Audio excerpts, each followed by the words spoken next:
Buenas tardes, buenas noches, buenos días, depending on what time you're watching this. My name is Xianix Barrera, and this is my company, Xianix Barrera Flamenco.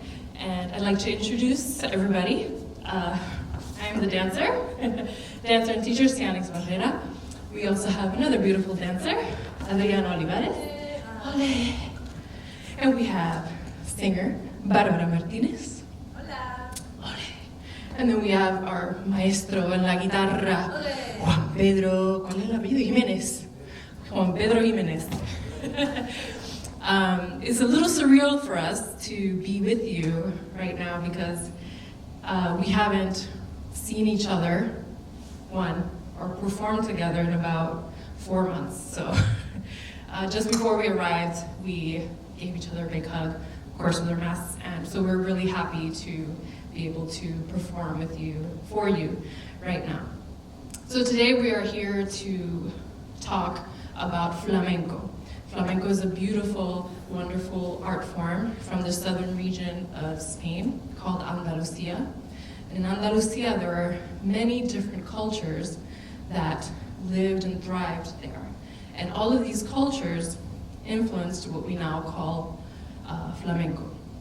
So one of the main, there are 5 main cultures that influence flamenco. You have the Spanish culture, which is found in its folklore, and obviously because flamenco is from Spain, but then we also have the Moorish culture, because Africa is right next to Spain, and the Moorish culture was in Spain for hundreds of years, and not only did it influence the architecture and the language, but it also had an influence on the music, flamenco. Then you also have the Sephardic Jewish culture. The Jewish people were in Spain for many years as well, and then you have King Ferdinand and Queen Isabella, who expelled many of them unless they converted. This is true for all the cultures and religions that lived in Spain, unless you were part of the Catholic religion. Then you also have the Gypsy culture, or the Roma people. It is believed that they came from India, and they lived in Spain, and they're really credited with bringing flamenco together, not only influencing the music, but also the dancing. And then you have the African culture. There were many African slaves with trading and ports and all that were in southern Spain. So all of these different cultures formed what you now will see and hear in terms of flamenco. And in flamenco, we have 3 important elements and parts. You have the cante. The cante is the singing, which is sung today by Miss Barbara. And the singing is very poetic and lyrical, and talks about everyday life, happiness, loss, joy, whatever you can think of, the singing expresses that. And we'll learn a little bit more about the singing a little bit later. We also have the toque. The toque is the guitar, the music, which is done by Juan Pedro today. So the music, and the toque, the guitarra, is very specific to flamenco, which we will also learn a little bit more about that later. And then we have the baile, which is the dance, which is what Adriana and I are doing for you today. And we'll also go in a little bit more into that later. We also communicate with each other, many times non-verbally, meaning we are working as a team the whole time to communicate and talk about what we want to do or say or express without necessarily using our words. And we do that with emotions, with rhythms. And one of the things that we do with rhythm are these things called castanets or castañuelas. Adriana. So Adriana's going to show you.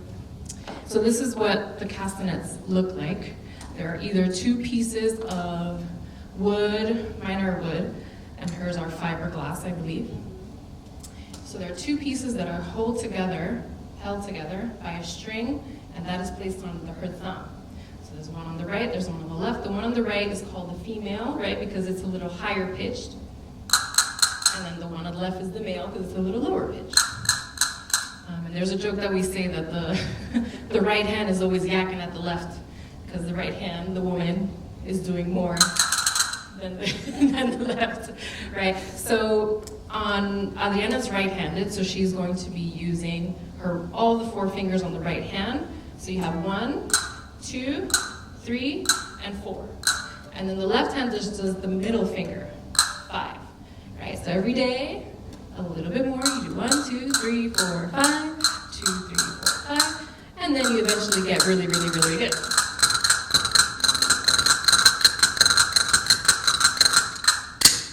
Ole, muy bien. Bien. So in flamenco, we express, as I said, many different emotions, right? And one of the emotions that we express is happiness. So in the city of Cadiz, which is one of the ports in Spain, it's a beach, it's, fish and water and sand. So we have a rhythm called alegrías, which means happiness, and that will be danced today by Adriana.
Hello.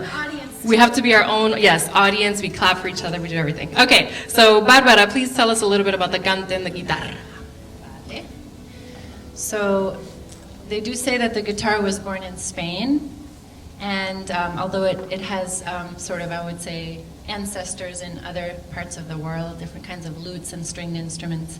But you want to talk about the guitar? I think the expert could give you more information. He try. I'll help you.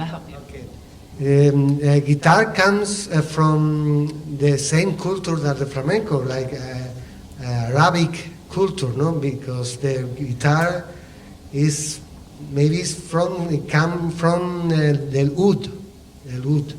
Then some musicians add more strings, because the oud is for string. Then in Spain we have a lot of classic guitarista music, guitar compositions, and then at one point the singers in flamenco need some instrument to accompany the music, and then the guitarist, the classic guitarist around in Spain start to play flamenco. No? The flamenco guitar is a little bit special because we use the wood is normally light wood, no hard wood, because the sound have to be bright. No? Then it's a little bit thinner here, and the shape is a little bit smaller. That's because we need a bright sound. No? Then we use different techniques, unique techniques that I'm gonna show you. No? Like alzapua. Alzapua is from the wood too, because it's like the pua in the wood, and we use the thumb like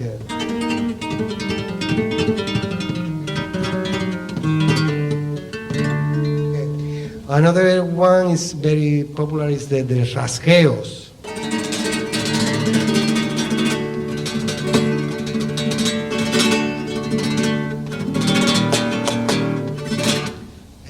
It's a very percussive music, no? When we use golpes, hits in the wood.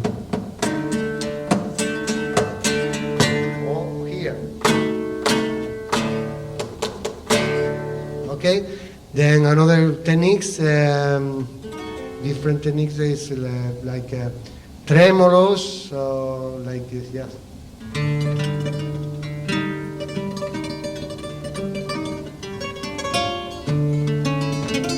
Or picados.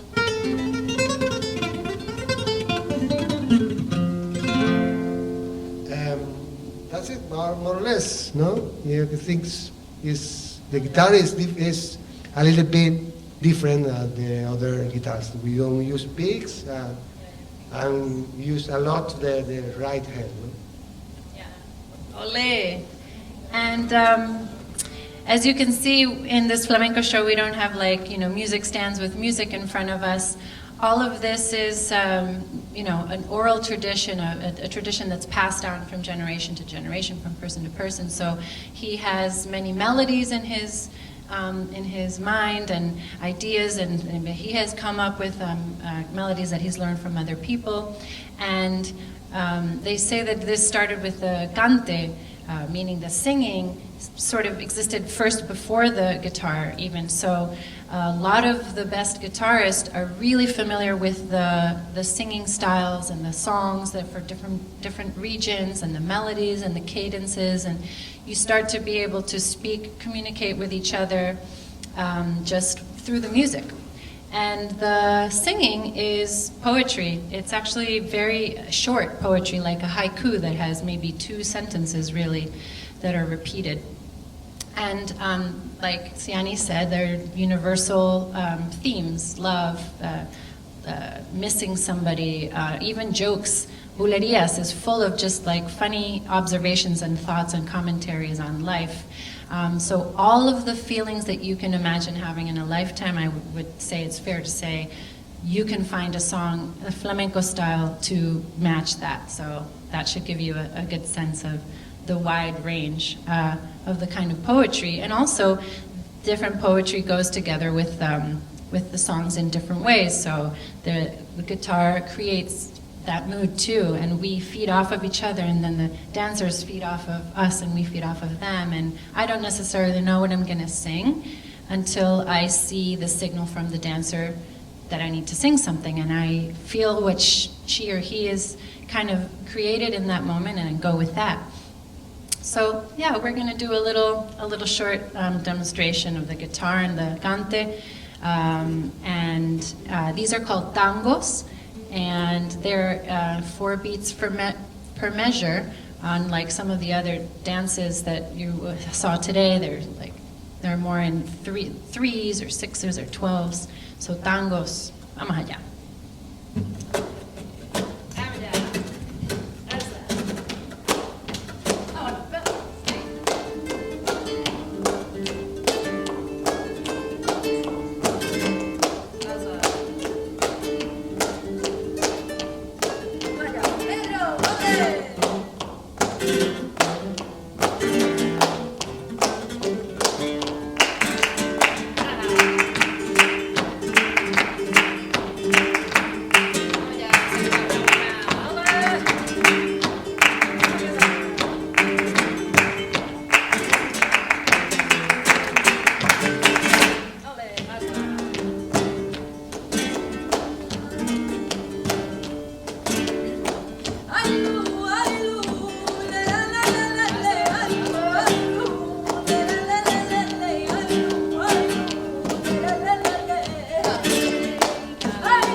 So another important element in flamenco that we haven't talked about yet are the palmas, right? The percussive backbone of what keeps us all together. So there are two different ways of doing palmas. You, if you want, from the comfort of your home or your chair, you can try it with us. First of all, you want to be seated at the edge of your chair, right? And you want to have a nice straight spine, and you're going to have the hands right in front of you. So the first style is called palmas sordas, which is you're cupping your hands together. So when we teach the little kiddies, we tell them, say, put your hands like in prayer position, and then twist your Oreo cookie, and then you're gonna have your palmas sordas. Yeah, so it's softer. And then with the hand that you write with, you slide that hand down. There's a little air pocket in your hand, and that's called palmas claras or palmas agudas, abiertas, many different ways. But there's a pop that you hear in the palmas. Yeah. So we can show you right now very quickly how we did not practice this. By the way, we did not rehearse this. Of how we do the palmas and the signals, the cues we give each other to either go faster, do it softer, do it louder, and to stop.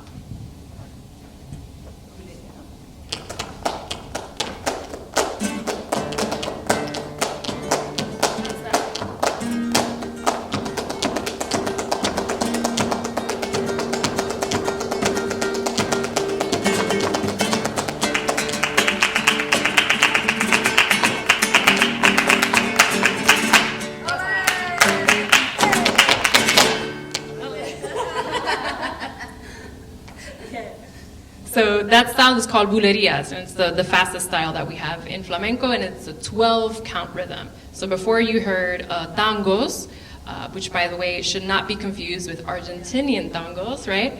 This is tango flamenco, Ango, Africa.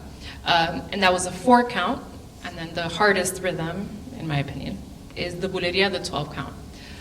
Now let's talk a little bit about the baile, the dancing. So a lot of people think that the, Kathak or the Indian styles, the classical Indian dances, influenced flamenco. It did, but we don't. So for example, in Indian classical dance, you have mudras, which are different positioning of the hands that means certain thing. In flamenco, it doesn't necessarily mean anything. It's just a way of expressing specifically with her hands, moving it inward and outward. And then you have braceo, which means arm. Brazo means arm, moving our arms different ways. And one of the cool things that we do is use our feet. So dancers primarily are musicians, right? So we use our bodies to make music. So one of the ways that you saw was using your voice to make music. But we can also use pitos, which are finger snapping. We learn the palmas, the clapping, right? That's a second one. Third one, right? Singing, clapping, pitos. Then you have body percussion, right? Where you hit your body, your thigh, on the side, and then our feet. So we use special shoes. I don't know if you want to get a close up, but these shoes are very different from tap shoes, right? Tap has a flat piece of metal at the toe and at the heel. Here, I'll go to this camera. But flamenco shoes have nails, right? Not the nails on your hands, the nails that you hammer on the toe and on the heel. And then, so this part of the shoe is reinforced, right? So it has, so that the nails don't go into your toes. And then that's how we use the flamenco shoe. So, Adriana. So, ponte aquí para el micro. So, Adriana's going to show you different ways we use our foot. So the first one is called a golpe. Golpe means like hit, strike. But in flamenco, it's when we lift up the leg and strike the whole foot, a flat. Then you can lift up your heel and just use the ball of your foot, and that's called planta. So you hear how it's a little bit different. You have the golpe, which is more intense. Then you have the planta, which is a little bit softer. And then you have the tacón. Tacón means heel. So she can use it. She can use it by lifting the heel and striking down. Yes, like a hammer, right? And another way to use it is by lifting the whole foot, lifting the toes, and doing like a jab, or in tap, I think they call it knock. Right? So that's two ways of using the tacón. And then you can also use the point of the shoe, the toes, and that's called punta, which means point. Yeah? Another reason why the shoe needs to be reinforced in the toe box, right? Because we want to protect our toes. And then, another technique that we kind of borrowed from tap, in tap they call it shuffle, but in flamenco we call it latiguillo, which means like whip. So you can use just the toe. Yeah? And then you can put it all together and do some cool sounds.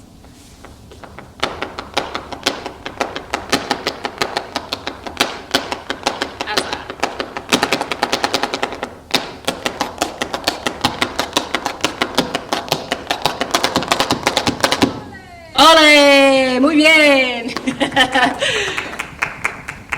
So going back briefly to emotions, right? So you saw Adriana expressing alegrías, happiness, and then we also have more somber, more darker rhythms. And for you, I'm going to perform what's called a soleá, which is the slowest, one of the slowest rhythms we have in flamenco.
Thank you. Please contain yourselves. Stop. Too loud, too much. Okay, so usually at this part of the program, we would have questions, Q&A. So,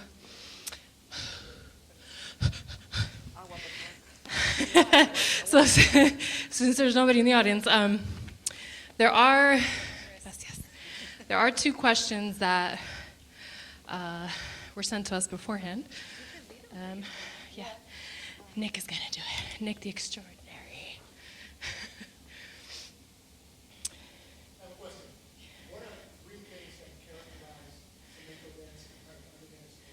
What are three things that characterize flamenco dance out of other dance forms? What would you say? I think of one. I'll think of one. Yeah. Ale. For my experience, I start, usually I start, mostly the artists from most in Spain, they start since the belly.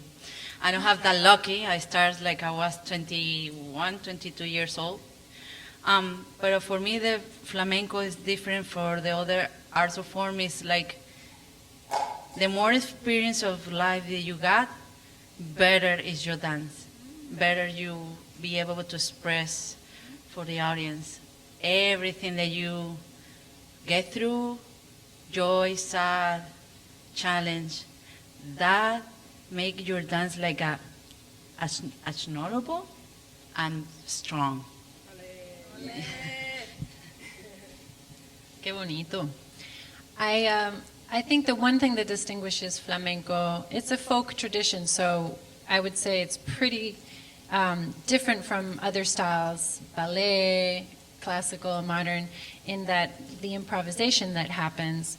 And I'm talking about the dancing, but also the singing and the guitar playing. Like, we're all feeding off of each other in every moment. At different times, different people are leading what's happening, but we're all following together. And it's like we would never do these solos that we've done for you, these songs, the very same way. Like, at any other moment with different people, they would come out differently. And that's part of what they call, I think, the duende. It's like the magic or the spirit, something special that you can't really put your finger on it, but it's here when it's happening, and we're all connected to each other. So yeah.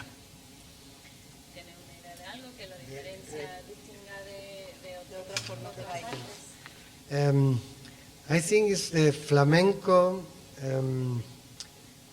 How I said before, is very percussive, and that's the thing that the most attract the people, no? Because it's so rhythm, no? So middle rhythm, different rhythm, and sounds, different sounds, energy.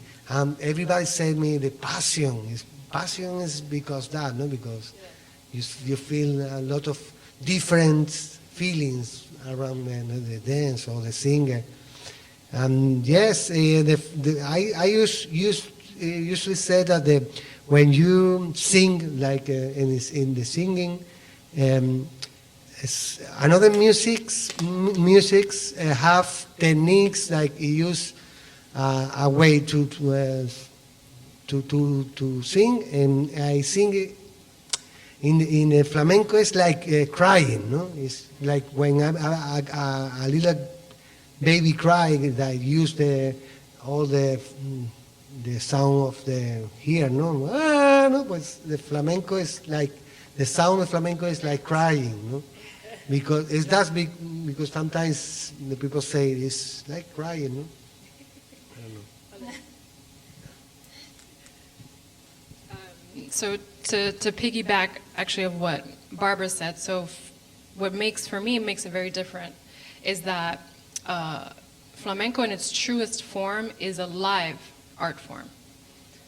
If you have ballet, modern, jazz, anything else, it's recorded music, or even if there's an orchestra, right, you have your music sheet and it's always going to be the same. But for example, we did not get together to rehearse this program for you. But because each one of us knows our role, our part, and because we communicate non-verbally, clearly, we can perform together. Flamenco is a structured improvisation. So there's a structure to my dance, to her singing, to his guitar. And within that structure, we can improvise. Yes, we do have material, or lyrics that's already prepared, but, things happen. So maybe today I'm super sad. So my dance might be super dramatic, and I might need to even be so, let's say, moved by his guitar that I'm crying, right? Or I just got really exciting news, so I'm very happy, I'm very, hyper, and my steps are like crazy on crack or something, and then you have to get your nerves under control, or there's a rip in my dress and my shoe keeps getting caught, or the stage is very slippery, or the mic on his guitar falls off, or he breaks a nail, or so what I love about flamenco is that you are a problem solver in the moment. You have to, as Barbara said, I don't exactly know what I'm going to sing, but I have songs, I have lyrics, and then the way that, let's say, I move my body, she wants to sing this song as opposed to that song, right? So you just have to think in the moment, and that's the great thing about flamenco. I think there can be crazy people in flamenco, but none of them have dementia, let me tell you, because we use our brain. It's more mental than physical, really.